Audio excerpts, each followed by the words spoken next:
This is Machuka Nyarieko TV Talk Show, where we analyze politics and governance issues.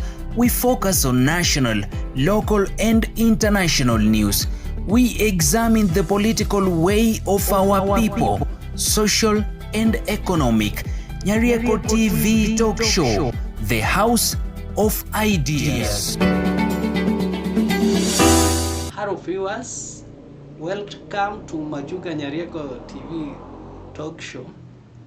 And today I will want us to ask a simple question. I will ask a simple question that will inform our discussions. And the question is, who are the Ford Foundation? And why am I asking this question? For those who keenly followed the President William Ruto's address today, he argued that the demonstrations in Kenya are being funded by the Ford Foundation. And that's why I want to dwell not on whether they are the true funders of the demonstrations, but who they are.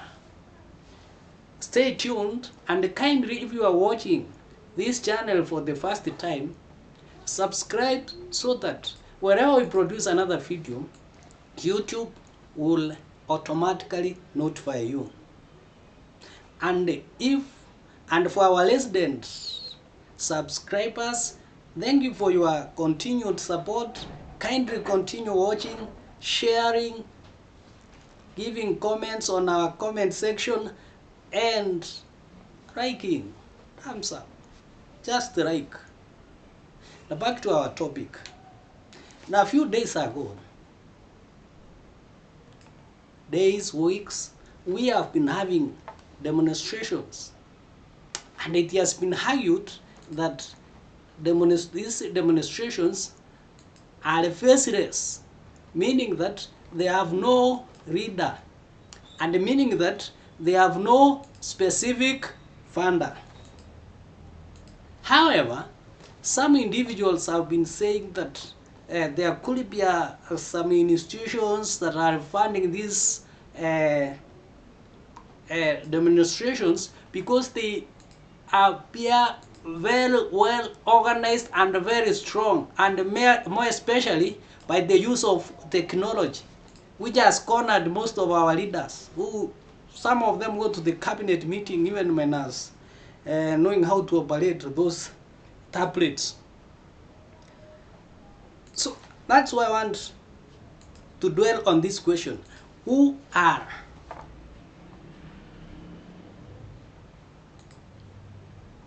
the Ford Foundation?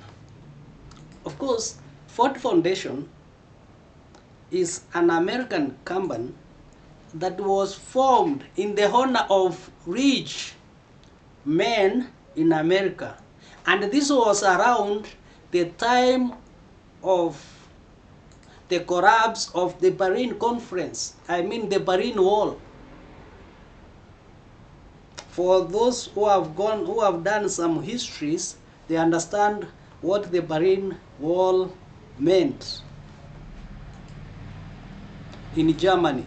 So during the collapse of this Berlin Wall, or before then, and even up to today, there is those differences between capitalists and communists and even socialists.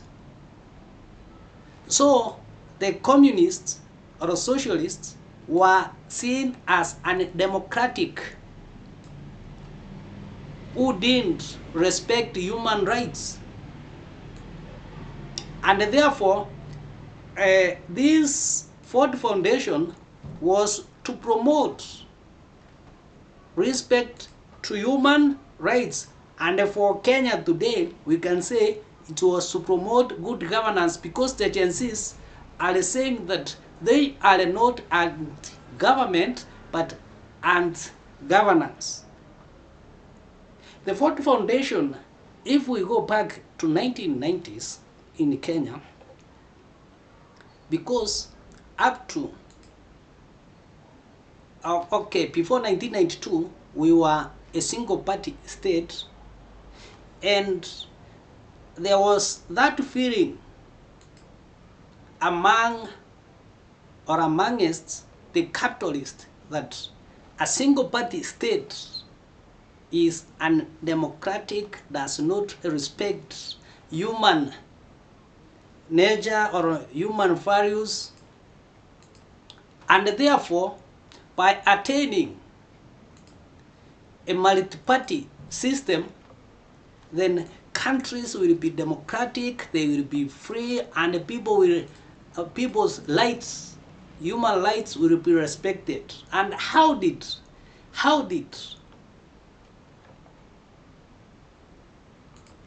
Ford Foundation get itself in the clamor for multi-party system in Kenya? We had around the four C's.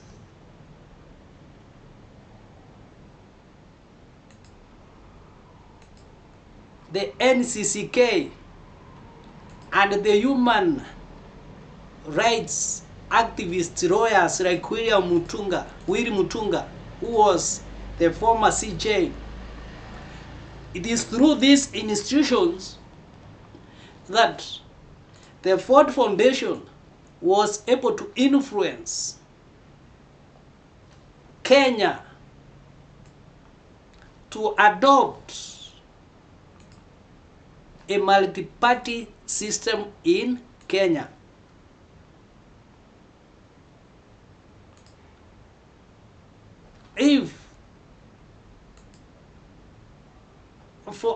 For the simple reason to promote human rights, and that's why human rights lawyers and activists were being used. People like Kifutha Kibwana can tell you more about this Ford Foundation. Willy Mutunga can tell you. Those who are in charge of the NCCK will tell you. Look at the 4 C's and ask who are the Ford Foundation. They will tell you.